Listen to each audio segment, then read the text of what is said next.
Are you feeling tired and burned out in practice? Then you're going to want to listen to today's KC CHIROpulse podcast, brought to you by CATS Consultants.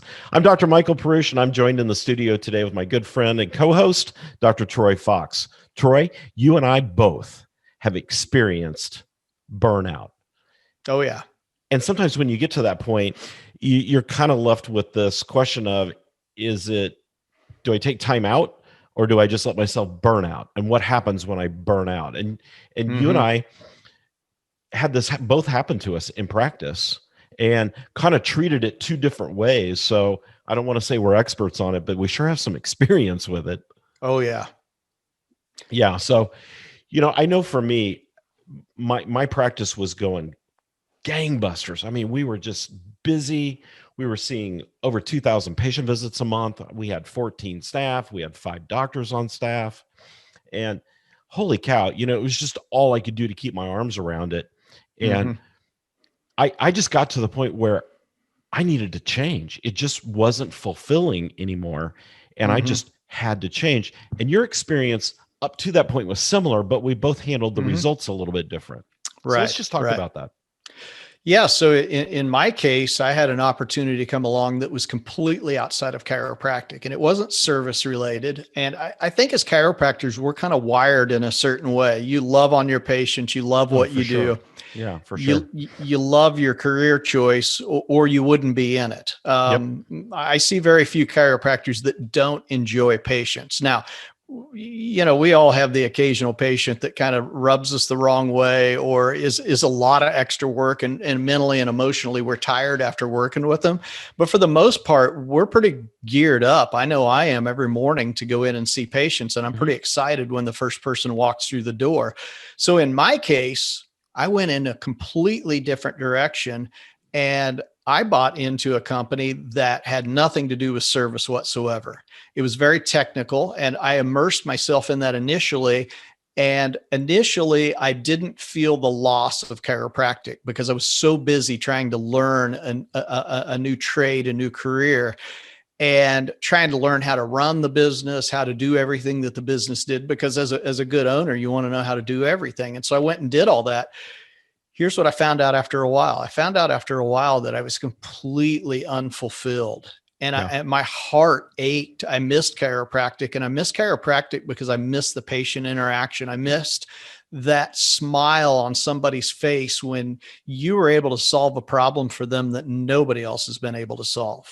Or just, hey, they came in that day and they felt kind of yucky, and by the time they left your office, they were emotionally recharged and physically they felt better.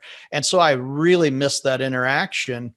And so for me, it was a really long road back, because I was one of those guys that I graduated in December of '96 from chiropractic school. I was the last year that they said, oh, you don't have to take part 4 unless you want to. Well, then I let my license lapse while I was in this other business. And when I decided to come back, I had to go back and take part 4. So for me, there was this great desire. And I've told you this story before as well. I didn't realize how badly that I wanted to be back in chiropractic and how much I cared about it at that point, and realized that what I had suffered was burnout. I got my part 4 results, and I was driving down the road, and I pulled off to the side of the road to read my results. And it said that I had passed part 4, and I started crying. Yeah. I was actually that emotionally tied to what I was doing. So for me, the excitement level is there. And what I learned was a very valuable lesson. Basically, don't throw the baby out with the bathwater. I think that's the old phrase. Right. In my case, it's a situation where if I had actually reached out to someone and listened to them instead of being bullheaded and said, okay, here's the problems I'm having right now. I really want to talk about it openly and frankly, because my practice was doing great. I just wasn't happy. Right. That happens to a lot of us. Yeah. You got the world by the tail. You got a great practice. Now, there's always the occasional complaint. Oh, this doctor doesn't like me, or my practice didn't do what I thought it was going to do, in the last 6 months or whatever. And you have to broaden yourself and stretch yourself to make some changes. Sometimes discomfort is enough for you to go, you know what, I'm just going to throw in the towel and I'm going to do something different. Yeah. And I think that's a great loss to the profession. So It, that's it, kind of that's my story. Yeah, and it's funny you say, I should have reached out to somebody during that time. You know what? You Hmm. and I did talk. Yeah. The problem was you and I both were burned out. Yeah. And And we were so bullheaded about what we were going to do next. yeah, and so Yeah. we were just kind of feeding off of each other. And this is one of the reasons why you got to be really careful sometimes listening to the buddy down the street, because if you're in the exact same position, guess what? Correct. You're gonna mire in the exact same mud hole, so to speak. Yeah.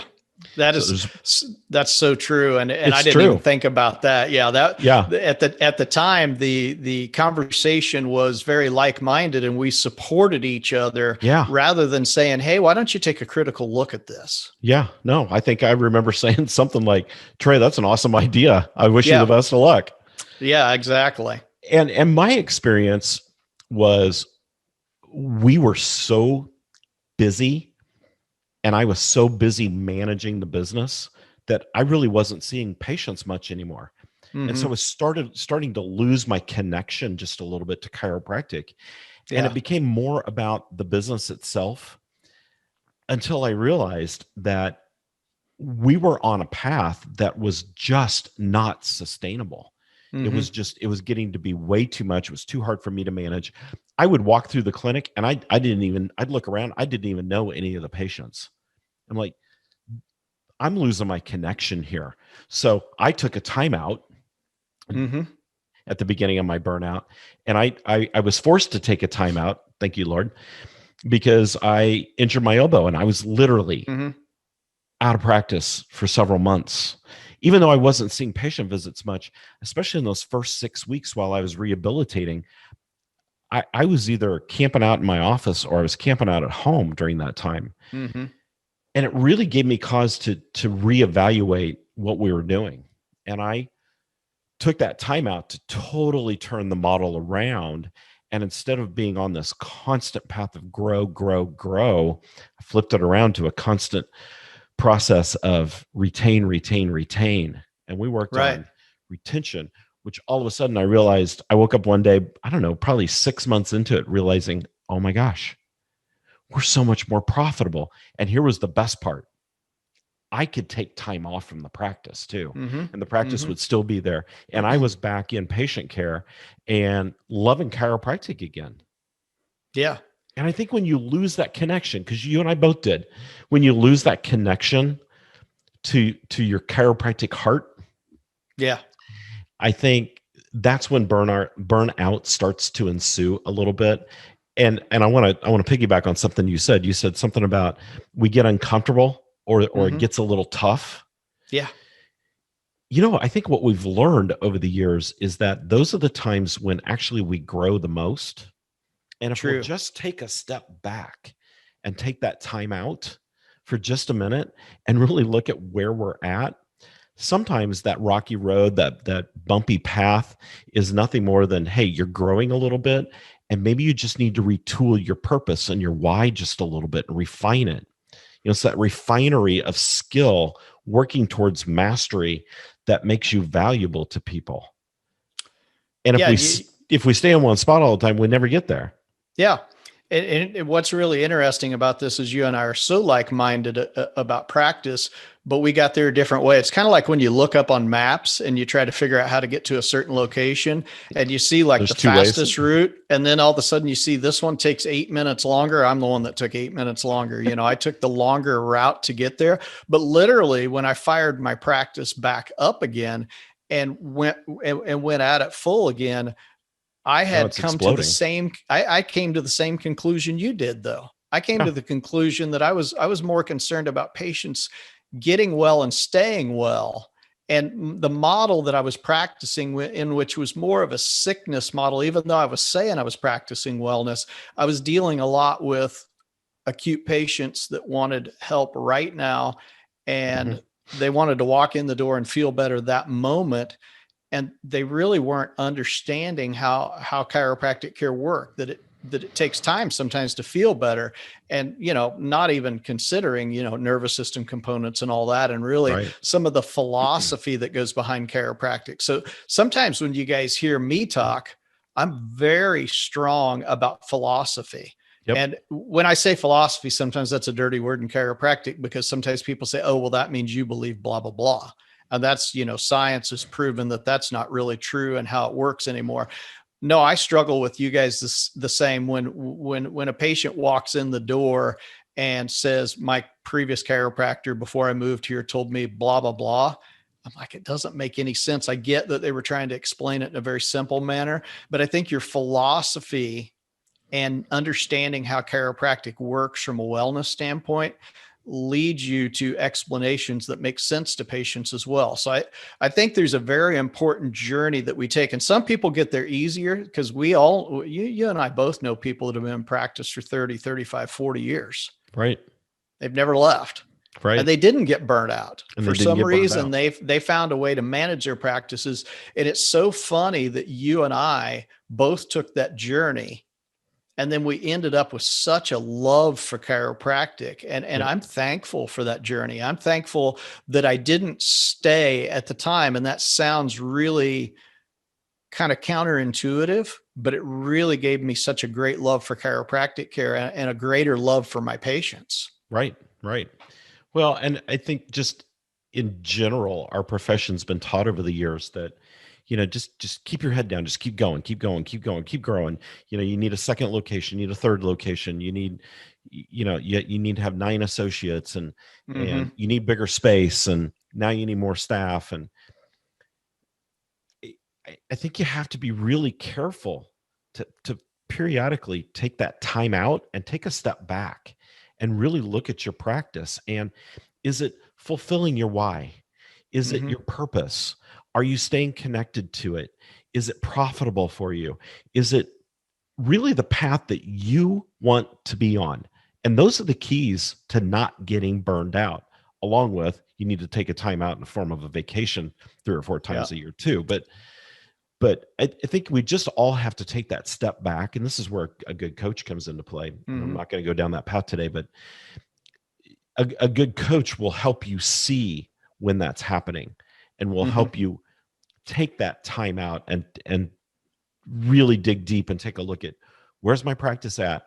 Is it where I want it to be? Yeah, I hope you heard what Dr. Perush said right there, because I really think that is literally the golden key. And the golden key is exactly what you said. It is understanding your why. And are you still achieving that, or are you practicing in a way that doesn't assimilate with your value set at that point? So in other words, if your values and your goals don't line up with how you're practicing, that creates some problems. And sometimes having a very successful practice that shoots over the top of everything that you've ever planned or goal set for. And sometimes it becomes cumbersome to the point of where it isn't enjoyable anymore. Right. You've overshot your mark at that point, and you don't know what to do. And that's sometimes the case that happens. So look at your why, look at what your values are. Why are you here? And what do you want to achieve? What is my value set within my practice? What is my goal for my patients? What is my goal for myself as a doctor? Because if you're not happy and you can't function, in my opinion, you're letting your patients down, because there are a lot of your patients that depend on you. You're not only letting your patients down, you're letting yourself down. And that's a huge key right there. You're not working towards mastering that skill, being a great chiropractic physician.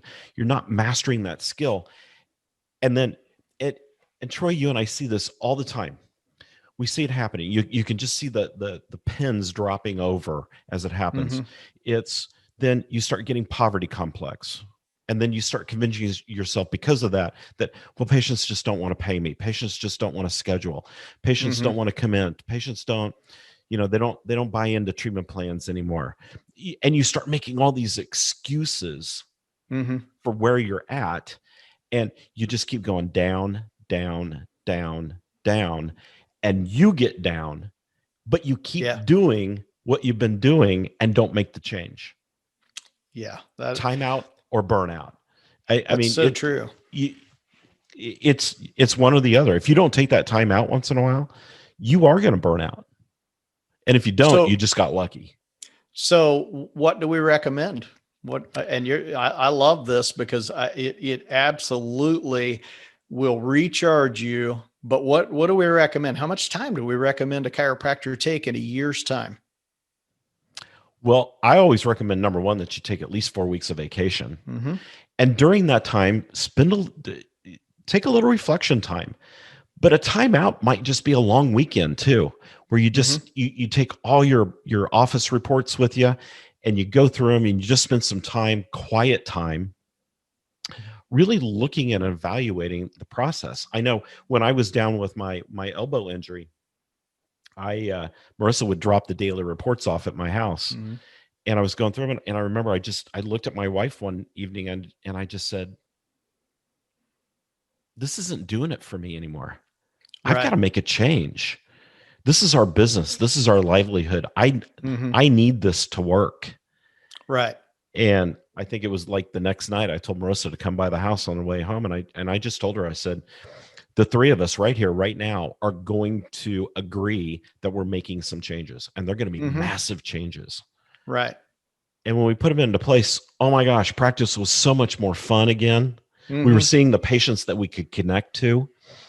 And not only was practice fun, but we were profitable beyond your wildest dreams. It was just Right. an amazing process, but you got to take that time out to take a look at it Yeah. Uh, I, for sure. I think if you're struggling with a little bit of burnout at this point, this conversation is so valid and important. And even if you're not, I think you need to listen to this conversation and listen to it again and plan ahead, because Yep. everybody experiences some burnout during their practice. It's Yep. not, it's not the scarlet badge. Trust Right. me, it's not. You need to talk to other people when it happens. And hey, listen, if you haven't gone to our website, go to catsconsultants.com. See what we do to help doctors. More importantly, you can schedule a breakthrough call with us and let's just talk about your practice. We Mm-hmm. don't we don't hard sell anybody. You know, if you're right for us and we're right for you, great. Let's join up. If not, okay, that's fine. We just want to help lift up the profession and keep Mm-hmm. everybody from burning out, keep everybody having a great practice, a practice they enjoy, finding your why and being profitable. So if you're ready to get your practice back on that path to profit, schedule that breakthrough call with us. Do it today. Do it right now. All you have to do is click on the link below or go to the website, catsconsultants.com, and schedule. 30 minutes might change your life. You never know. Troy, True. anything else to add? No, man, that's This is a great topic. it is, and we've covered a lot, and we could talk for hours on this. And Oh, and yeah, that's the we thing. could. That's why if you want to know more and you want to talk more, we can definitely relate to your situation, probably almost any situation you've got. So yeah, this is great. Absolutely. All right, everybody. Thanks for listening to the KC CHIROpulse podcast. We'll see you next time.